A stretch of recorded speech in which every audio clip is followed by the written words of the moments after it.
जय हिंद। इससे पहले की वीडियो में हमने ऋग्वैदिक काल पढ़ लिया था। आज हम देखेंगे सामवेद, यजुर्वेद, अथर्ववेद। ठीक है, सबसे पुराना वेद तो ऋग्वेद, सबसे पुराना वेद ऋग्वेद, सबसे नया वेद अथर्ववेद, सबसे नया वेद अथर्ववेद। आज हम पढ़ेंगे सबसे पहले सामवेद। क्या पढ़ेंगे? सामवेद। सामवेद सारे गामा पादा नी सा, यानी गाने का, किसका? गाने का, स्वर का सबसे पहले उपयोग हुआ तो किसमें हुआ? सामवेद में। संगीत के जन्मदाता, संगीत को जन्म देने वाला कौन सा वेद है? तो सामवेद है। कौन सा? सामवेद। सारे गामा पादा नी सा जो सुनते हो ना आप, ये संगीत का शब्द, जो संगीत स्टार्ट किया गया किससे लिया गया? सामवेद में। किसमें? सामवेद। संगीत का जनक किसे कहा जाता है? कि संगीत को किसने स्टार्ट किया? तो सामवेद से। किससे? सामवेद से, जिसमें सबसे पहले स्वर का उपयोग किया गया। जो स्वर पढ़ते हो ना, आ ई उ ए, सबसे जो पढ़ते हो स्वर, वो स्वर का सबसे पहले प्रयोग किसमें किया गया था? सामवेद में किया गया था। किसमें? सामवेद किया गया था। इसमें जब भी यज्ञ होता था तो लोग गाना गाते थे। क्या करते थे? गाना गाते थे। तो गाना गाएंगे तो क्या हो गया? सामवेद, यानी संगीत पढ़ने वाले को गाता, क्या बोलते हैं? उद्गाता। समझ में आ रहा है ना? उसके साथ ही साथ बात करें तो सामवेद के संकलकर्ता होंगे। रचयिता नहीं, संकलकर्ता। लिखा कोई नहीं है सामवेद को, वेदों को किसी ने लिखा नहीं है, हमने आपको बता दिया है। तो सामवेद के संकलकर्ता है भरत मुनि जी। कौन है? भरत मुनि। हरे राम हरे कृष्णा जो कहते हैं ना, भरत मुनि, नारायण नारायण नारायण, मुनि जी गाना गाते हैं। क्या करते हैं? गाना गाते हैं। तो सामवेद के संकलकर्ता कौन है? भरत मुनि। कौन है? भरत मुनि। कौन है? भरत मुनि। सामवेद के संकलकर्ता कौन है? भरत मुनि है। इसके साथ ही साथ आप बताइए ऋग्वेद के संकलकर्ता कौन है? तो ऋग्वेद के संकलकर्ता हैं वेद व्यास जी। कौन है? वेद व्यास। कृष्ण द्वैपायन वेद व्यास। समझ में आ रहा है? तो जिन लोगों ने अगर इससे पिछली वीडियो नहीं देखी है तो डिस्क्रिप्शन में लिंक है, वहां से आप जाकर वीडियो देख सकते हैं। हिस्ट्री का बिल्कुल बेसिक से हिस्ट्री में आपको पढ़ा रहा हूं, उसका पूरा प्लेलिस्ट बना हुआ है, आप जाकर वहां से देख सकते हैं। साथ ही साथ बात करें इसका तो उपवेद। अब उपवेद की क्या जरूरत पड़ गई? वेद तो था सामवेद, अब इसका उपवेद का क्या जरूरत पड़ गया? तो वेद जो जटिल भाषा थी उसको सरल भाषा किया गया। क्या किया गया? थोड़ा और सरल भाषा किया गया, उसको बोला गया उपवेद। क्या बोला गया? उपवेद। तो इसका जो सामवेद का उपवेद है गंधर्ववेद। कौन सा है? गंधर्ववेद। तो सामवेद का उपवेद गंधर्ववेद। ऋग्वेद का हम बताए तो उपवेद क्या है? तो ऋग्वेद का उपवेद है आयुर्वेद। क्या है? आयुर्वेद।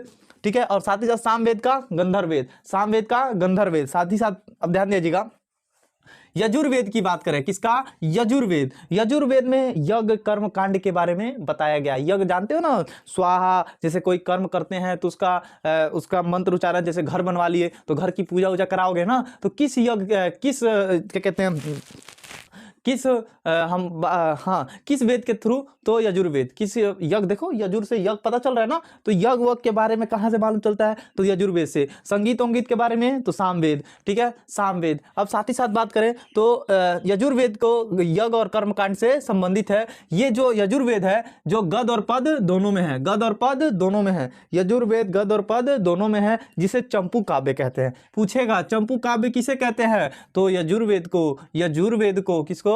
यजुर्वेद को। पढ़ने वाले को क्या बोलते हैं? अधर्यु। क्या बोलते हैं? अधर्यु। क्या बोलते हैं? अधर्यु। समझ में आ रहा है ना? तो पढ़ने वाले को अधर्यु। यजुर्वेद और क्या कहते हैं, गद और पद दोनों में है, और इसमें यज्ञ और कर्मकांड के बारे में बताया गया है। ठीक है, और साथ ही इसके बाद हम बात करें इसका उपवेद। उपवेद आपको समझ में आ गया होगा। उपवेद का मतलब क्या होता है?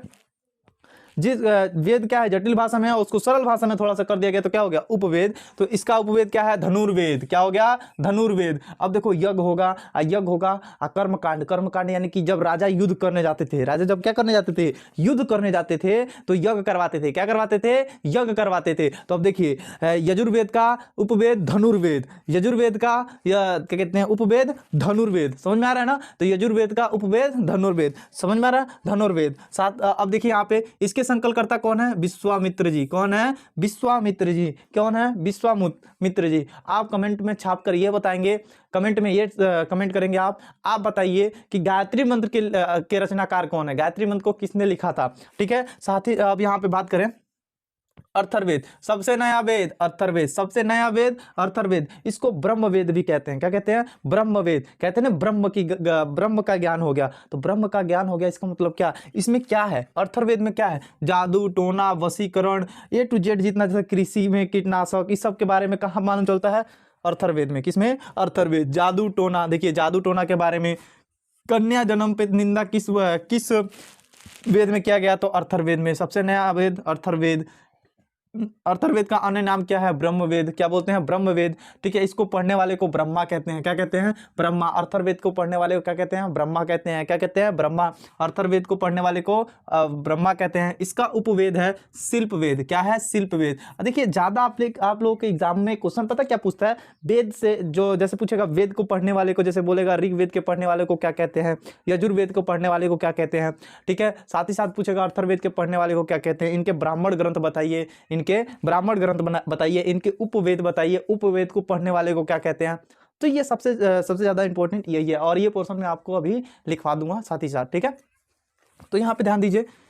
तो अथर्ववेद के संकलकर्ता कौन है? विश्वामित्र जी। यजुर्वेद के भी विश्वामित्र जी और अथर्ववेद के भी विश्वामित्र जी। उपवेद कौन सा है? शिल्पवेद है। शिल्पवेद, उपवेद, शिल्पवेद। अथर्ववेद का शिल्पवेद, अथर्ववेद का शिल्पवेद। जादू टोना वशीकरण सब कहाँ आएगा? अथर्ववेद में। जो लिखा रहता है ना, ट्रेन में जाते हो, ट्रेन में बैठे रहोगे बोगी में, ऊपरा लगा रहता है, मिलिए रामदेव बाबा से, रामदेव बाबा कह रहे हैं ज्ञानी बाबा से दोस्त से छुटकारा, मेहरारू से छुटकारा, सच्चा प्रेम पाए, पढ़ाई में 100 नंबर लाए, E to Z मिले बस स्टैंड के पीछे सुने हो ना? तो ये सब क्या है? अथर्ववेद वाले हैं। कौन से वेद? अथर्ववेद। तो जादू टोना वशीकरण A to Z कहाँ मिलेगा? अथर्ववेद में। अथर्ववेद का अन्य नाम ब्रह्मवेद।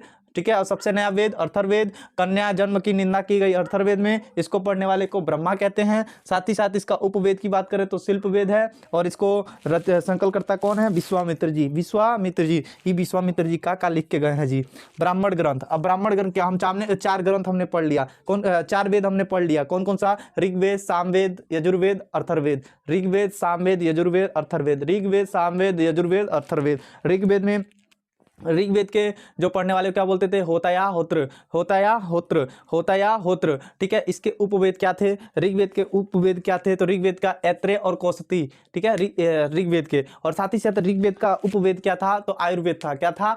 आयुर्वेद था। क्या था? आयुर्वेद था। आयुर्वेद को पढ़ने वाले को हम कहते थे, आयुर्वेद को पढ़ने वाले को प्रजापति कहते थे। क्या कहते थे? प्रजापति। आयुर्वेद को पढ़ने वाले को प्रजापति। साथ ही साथ बात करें सामवेद। कौन सा? सामवेद। तो सामवेद का उपवेद गंधर्ववेद। सामवेद का उपवेद गंधर्ववेद, और इसको सामवेद को पढ़ने वाला को उद्गाता।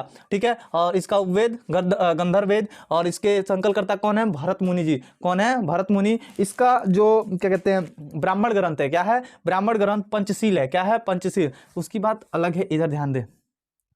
तो ब्राह्मण ग्रंथ की बात करें, जब ग्रंथों को, जब वेदों को, किसको? वेदों को पढ़ने में दिक्कत हुई तो उपवेद बनाया गया, और उपवेदों को भी पढ़ने में दिक्कत हुई तो ब्राह्मण ग्रंथ बना दिया। क्या बना दिया? ब्राह्मण ग्रंथ। हर वेद का क्या बना दिया गया? ब्राह्मण ग्रंथ। हर वेद का क्या बना दिया गया? ब्राह्मण ग्रंथ। तो जैसे वेदों का सरल भाषा में, वेदों को सरल भाषा में पढ़ने के लिए क्या लिखा गया? वेद ब्राह्मण ग्रंथ। क्या लिखा गया? ब्राह्मण ग्रंथ। हर एक वेद का ब्राह्मण ग्रंथ लिखा गया। हर एक वेद का ब्राह्मण ग्रंथ लिखा गया। वेदों की टीका किसे कहते हैं? तो ब्राह्मण ग्रंथ को। वेदों की टीका ब्राह्मण ग्रंथ को। वेदों की टीका ब्राह्मण ग्रंथ को कहते। नहीं है बुखार लागल बाबू तो क्या टीका लगवा दी, चलो तो बुखार लागल तो टीका लगवाएंगे। आज जैसे ऋग्वेद है, सामवेद है, इसको पढ़ने में दिक्कत हो रहा है तो डिफिकल्ट है, तो एक कोनो ना कोनो इलाज करेंगे कि नहीं? इलाज करवाओगे तो कहाँ लगवाओगे? टीका। और वही टीका क्या है? ब्राह्मण ग्रंथ। क्या है? ब्राह्मण ग्रंथ। तो वेदों को सरल भाषा में कर देगा कौन? ब्राह्मण ग्रंथ। और किस वेदों की टीका किसे कह देंगे? ब्राह्मण ग्रंथ को। जैसे अब किसका ऋग्वेद का ब्राह्मण ग्रंथ क्या है, सामवेद का क्या है, यजुर्वेद का क्या है, अथर्ववेद का क्या है, ये जानते हैं। ठीक है, अब देखिए ऋग्वेद का जो ब्राह्मण ग्रंथ है ऐत्रेय। कौन है? ऐत्रेय और कौशितकी। ऐत्रेय और कौशितकी। ठीक है, सामवेद का पंचवीस और पंडवीस। पंचवीस और पंडवीस। सामवेद का पंचवीस और पंडवीस। ठीक है, यजुर्वेद का ब्राह्मण ग्रंथ है ऐत्रेय और सतपथ। ऐत्रेय और सतपथ। ठीक है, अथर्ववेद का गोपथ। क्या कहते हैं? अथर्ववेद का गोपथ। तो आपको मालूम चल गया अथर्ववेद का गोपथ हो गया ब्राह्मण ग्रंथ। यानी ब्राह्मण ग्रंथ आपको समझ में आ रहा है ना? तो ब्राह्मण, ये क्या है? ब्राह्मण ग्रंथ है। क्या है? ब्राह्मण ग्रंथ। समझ में आया? ये ब्राह्मण ग्रंथ हो गया। क्या इसके जो पढ़ने वाले को, ऋग्वेद को पढ़ने वाले को हम क्या कहते थे? ऋग्वेद को पढ़ने वाले को होताया होत्र। होताया होत्र। सामवेद को पढ़ने वाले को उद्गाता। क्या बोलते थे? उद्गाता। ठीक है, और यजुर्वेद को पढ़ने वाले को क्या बोलते थे हम? यजुर्वेद को पढ़ने वाले को हम बोलते थे अधर्यो। क्या? अधर यू क्या बोलते हैं, अधर्यु। अथर्ववेद को पढ़ने वाले को ब्रह्मा क्या बोलते हैं, ब्रह्मा क्या बोलते हैं, ब्रह्मा। ठीक है, तो ये सब हम क्या कहते हैं, वेदों को पढ़ने वाले को, ठीक है, ये नाम हो गए। अब साथ ही साथ हम बात करें तो इनके हमने ब्राह्मण ग्रंथ लिख दिया, इनके ब्राह्मण ग्रंथ ये हो गए, इनको पढ़ा इन्होंने। ऋग्वेद को पढ़ा, पढ़ने वाले को होत्र, सामवेद को उद्गाता, यजुर्वेद को अधर्यु, अथर्ववेद को ब्राह्मण, अथर्ववेद को ब्राह्मण।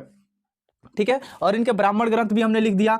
ऋग्वेद का ऐत्रेय और कौशिकी, ठीक है, सामवेद का पंडवीस और पंचवीस, पंचवीस और पंडवीस, यजुर्वेद का तैत्रेय और शतपथ, और अथर्ववेद का गोपथ, अथर्ववेद का गोपथ, अथर्ववेद का गोपथ। अब जो है ये ऋग्वेद है, ऋग्वेद का उपवेद था, ठीक है, सामवेद का भी उपवेद था, ठीक है, यजुर्वेद का भी उपवेद था, और अथर्ववेद का भी उपवेद था। तो इनके उपवेद इधर लिख दें हम, तो इनके उपवेद लिख रहे हैं, किसके उपवेद, वेदों के उपवेद। तो ऋग्वेद का आयुर्वेद, ऋग्वेद का कौन सा था, आयुर्वेद था, क्या था, आयुर्वेद। ठीक है, सामवेद का क्या था, सामवेद का आप लोग कमेंट में बताएंगे, गंधर्व, कौन सा था, गंधर्ववेद, क्या था, गंधर्ववेद। यजुर्वेद का क्या था, सामवेद का क्या था, गंधर्ववेद। यजुर्वेद का क्या था, तो यजुर्वेद का आप बताएंगे धनुर्वेद, क्या होगा, धनुर्वेद, धनुर्वेद, यही बताया ना, धनुर्वेद। तो यजुर्वेद का धनुर्वेद। अथर्ववेद का क्या था, अथर्ववेद का क्या कहते हैं हमारा, क्या कहते हैं, उपवेद। तो शिल्प वेद क्या था, शिल्प वेद था, क्या था, शिल्प वेद। ये हमारे क्या हो गए, उपवेद हो गए, उपवेद भी हो गए, साथ ही साथ ब्राह्मण ग्रंथ भी हो गए। इनको पढ़ने वाले को क्या कहते थे, इनको सामवेद को पढ़ने वाले को, यजुर्वेद को, अथर्ववेद के पढ़ने वाले को हम क्या कहते थे, ये हमको मालूम चल गया। उपवेद भी मालूम चल गया। अब उपवेद को पढ़ने वाले को क्या कहते थे, ये बड़ी समस्या। उपवेद के ज्ञानी को हम क्या कहते थे, जो उपवेद को, जैसे उपवेद आयुर्वेद को पूरा जो जान जाता था, इसका जो ज्ञानी हुआ करता था, इसको पढ़ने वाला जो हुआ करता था, उसको हम क्या कहते थे, ये बड़ी समस्या है। तो क्वेश्चन पूछता है आयुर्वेद के ज्ञाता को क्या कहते हैं, तो आयुर्वेद के ज्ञाता को कहते हैं प्रजापति, क्या बोलेंगे, प्रजापति, कौन बोलेंगे, प्रजापति। गंधर्ववेद को क्या कहेंगे, तो नारद। देखो सामवेद गाना वाला है ना, नारद जी जय कृष्णा जय गोपाला कहते हैं ना, घूमते रहते हैं नारायण नारायण, तो कौन, नारद, कौन है, नारद। नारद वो वाला नारद नहीं, नाम है नारद, समझ में आ रहा है ना। ठीक है, उसके साथ साथ धनुर्विद्या। अब धनुर्वेद, यजुर्वेद मतलब यज्ञ करेंगे राजा, यज्ञ करेंगे तो इनका उपवेद क्या हो गया, धनुर्वेद। उपवेद क्या हो गया, धनुर्वेद। और धनुर्वेद को पढ़ने वाले को क्या बोलते हैं, विश्वामित्र, क्या बोलते हैं, विश्वामित्र। जो अगर धनुर्वेद को का जानकार हो गया, उसको हम क्या बोलेंगे, विश्वामित्र, क्या बोलेंगे, विश्वामित्र। और देखिए अथर्ववेद, अथर्ववेद का उपवेद क्या था, शिल्पवेद था। अथर्ववेद का उपवेद शिल्पवेद था। और शिल्पवेद जो था, तो शिल्पवेद के ज्ञाता को क्या कहते थे, तो शिल्पवेद को ज्ञाता कहते थे विश्वकर्मा, क्या कहते थे, विश्वकर्मा कहते थे। तो ये बताइए, विश्वकर्मा तीर धनुष चलाएंगे, तो तीर धनुष कौन चलाएंगे, विश्वामित्र जी। अरे विश्वामित्र जी, विश्वामित्र जी फाड़सा देखे हो ना, तो तीर धनुष कौन चलाएंगे, विश्वामित्र जी। गाना कौन गा दिए, नारद जी। यजुर्वेद कौन, प्रजापति। उम्मीद करता हूं आप लोगों को समझ में आ रहा होगा। एक बार रिवीजन करते हैं सामवेद का। सामवेद गाना वाना, गीत सारेगामा पदानिसा सब का है सामवेद में। ठीक है, पढ़ने वाले को उद्गाता। ठीक है, उपवेद गंधर्ववेद। ठीक है, इनके संकलकर्ता भरत मुनि, इनके संकलकर्ता भरत मुनि। अब आ जाता है यजुर्वेद में। यजुर्वेद यज्ञ और कर्म कांड के बारे में बताया गया है, जिसमें ये गद और पद दोनों में है, इसलिए बोला जाता है चंपू काव्य। गद और पद में दोनों कौन सा वेद है, तो यजुर्वेद है, और इसको क्या बोला जाता है, चंपू काव्य बोला जाता है। ठीक है, क्या बोला जाता है, चंपू काव्य। इनके इसके पढ़ने वाले को अधर्यो बोला जाता है, क्या बोला जाता है, अधर्यो। उपवेद धनुर्वेद है, उपवेद क्या है, धनुर्वेद। और साथ ही साथ इसके संकलकर्ता को विश्वामित्र जी, क्या बोलते हैं, विश्वामित्र। ठीक है, अथर्ववेद की बात करें तो ब्राह्मण वेद है, क्या है, ब्राह्मण वेद। नया वेद कौन सा है, ब्राह्मण वेद। अथर्ववेद कैसा है, नया वेद है, जिसमें जादू टोना वशीकरण, कन्या की निंदा, कन्या जन्म की निंदा की गई, इसको पढ़ने वाले को ब्राह्मण कहते हैं। अथर्ववेद को पढ़ने वाले को ब्राह्मण कहते हैं। साथ ही साथ उपवेद कौन है, शिल्पवेद है, क्या है, शिल्पवेद। अथर्ववेद का उपवेद शिल्पवेद है। और साथ ही साथ कौन है, विश्वामित्र जी, इसके संकलकर्ता विश्वामित्र जी हैं। समझ में आया। फिर इसके बाद वेदों को सरल भाषा में पढ़ने के लिए ब्राह्मण ग्रंथ आता है, और हर वेदों के ब्राह्मण ग्रंथ लिखे जाते हैं, और ब्राह्मण ग्रंथ को वेदों की टीका कहा गया है, ब्राह्मण ग्रंथ को वेदों की टीका कहा गया है। तो आप लोग स्क्रीनशॉट लेना है, स्क्रीनशॉट ले लीजिए। उसके बाद हम एक शॉर्ट नोट्स इसका तैयार करते हैं। ठीक है, चलिए आइए यहां पे हम बात करें, इसको मिटा देते हैं थोड़ा सा, हमारा बोर्डवे बकलोल है, मिटता ही नहीं है, कौनो बात नहीं बबुआ, छोड़ो, नहीं मिट रहा है ना मिटे, इसको हम लाल कर दे रहे हैं। देखो हम सबसे पहले लिखते हैं वेद। क्या लिख दिए? वेद। वेदों के हम नाम लिखते हैं इसके नीचे। उसके बाद वेद के बाद हमारा क्या आएगा? तो इसके ज्ञानी को, क्या वेद को जो जानने वाला होता है, ज्ञानी या पढ़ने वाला होता है, उसको जानेंगे। फिर उसके बाद वेदों के जो ब्राह्मण ग्रंथ है, क्या है? ब्राह्मण ग्रंथ देखेंगे, ठीक है, ब्राह्मण ग्रंथ। फिर उसके बाद वेदों के जो उपवेद हैं, क्या है? उपवेद देखेंगे। उपवेद के ज्ञानी को देखेंगे, उपवेद के ज्ञानी को, उपवेद के ज्ञानी को, उपवेद के ज्ञानी को। समझ में आ रहा है? सबसे पहला कौन सा वेद लिख दें? तो ऋग्वेद। सबसे पुराना वेद ऋग्वेद, याद कर लो बबुआ। सबसे पुराना वेद ऋग्वेद, सबसे नया वेद अथर्ववेद। इसके ज्ञानी को क्या बोलते हैं? होत्र या होता, ठीक है। इसका ब्राह्मण ग्रंथ क्या है? ऐत्रेय और कौशितकी। ऐत्रेय और को क्या क्या क्या है? कौशितकी। क्या है? कौशितकी। समझ में आया? उसके बाद उपवेद क्या है इसका ऋग्वेद का उपवेद क्या है? ऋग्वेद का उपवेद की बात करें तो क्या है? आयुर्वेद है। क्या है? आयुर्वेद। उपवेद क्या है? आयुर्वेद है। और साथ ही साथ बात करें ज्ञानी, आयुर्वेद को पढ़ने वाले को कहते हैं प्रजापति। क्या कहते हैं? प्रजापति। आयुर्वेद को पढ़ने वाले को प्रजापति, आयुर्वेद को पढ़ने वाले को प्रजापति। आपको समझ में नहीं आ रहा होगा, पीडीएफ हम डाउनलोड कर देंगे, वहां से आप समझ लीजिएगा। सामवेद की बात करें, सामवेद, सामवेद को पढ़ने वाला को बोलते हैं उद्गाता। क्या बोलते हैं? उद्गाता, ठीक है। और जो ब्राह्मण ग्रंथ है इसके ब्राह्मण ग्रंथ को कहते हैं पंडवीस, पंडवीस या पंचवीस, पंडवीस, पंडवीस। एक मिनट बाबू, क्या बताएं, बॉडी खराब है हमारा। पंचवीस और पंडवीस, पंचवीस और पंडवीस, 20 इसके उपवेद हो गए, ठीक है, ब्राह्मण ग्रंथ हो गए। और इसका उपवेद क्या है? सामवेद का उपवेद की बात करें तो गंधर्ववेद। क्या है? गंधर्ववेद है। क्या है? गंधर्ववेद। समझ में आया? और गंधर्ववेद है तो गंधर्ववेद को पढ़ता कौन है? तो नारद। कौन पढ़ता है? नारद पढ़ता है। कौन पढ़ता है? नारद पढ़ता है। साथ ही साथ बात करें तो यजुर्वेद। कौन सा अब आ गया? यजुर्वेद आ गया। तो यजुर्वेद का जो क्या कहते हैं ज्ञानी होता है उसे बोलते हैं अधर्यु। क्या बोलते हैं? अधर्यु। अधर्यु क्या बोलेंगे? अधर्यु। जो अधर्यु है, अब ब्राह्मण ग्रंथ क्या होता है अधर्यु का? तो ब्राह्मण क्या कहते हैं यजुर्वेद का ब्राह्मण ग्रंथ क्या होता है? तो तैत्रेय और शतपथ, तैत्रेय और शतपथ, शतपथ, तैत्रेय और शतपथ, शतपथ, ठीक है, शतपथ, तैत्रेय और शतपथ। और इसका उपवेद क्या होता है? यजुर्वेद के उपवेद का नाम तो धनुर्वेद। क्या है? धनुर्वेद। क्या है? धनुर्वेद। और धनुर्वेद के जो ज्ञाता हो उसे बोलते हैं विश्वामित्र। क्या बोलते हैं? विश्वामित्र। क्या है? विश्वामित्र जी हैं। उसके बाद साथ ही साथ बात करें तो अथर्ववेद का, तो अथर्ववेद की बात करें तो अथर्ववेद को ज्ञाता को कहते हैं ब्राह्मण। क्या कहते हैं? ब्राह्मण। और ब्राह्मण है। और इसका ब्राह्मण ग्रंथ की बात करें तो गोपथ, ब्राह्मण ग्रंथ की बात करें तो गोपथ। और साथ ही साथ उपवेद की बात करें तो शिल्पवेद। क्या आएगा? शिल्पवेद। क्या आएगा? शिल्पवेद। और इसके साथ ही साथ इसको पढ़ने वाले को बोलते हैं विश्वकर्मा। क्या बोलते हैं? विश्वकर्मा। उम्मीद करता हूं आपको वीडियो अच्छा लगा होगा। इसका रिवीजन एक बार और करा देंगे नेक्स्ट वीडियो में, फिर आपको ये अच्छे से याद हो जाएगा। आपके क्वेश्चन में, आपके एग्जाम में यहीं से क्वेश्चन पूछता है, यहीं से क्वेश्चन पूछेगा, या तो ऋग्वेद में पूछेगा उसके मंडल कितने हैं, ठीक है, क्या कहते हैं कौन से मंडल में क्या है। जैसे 10वें मंडल में बताया गया जाति व्यवस्था,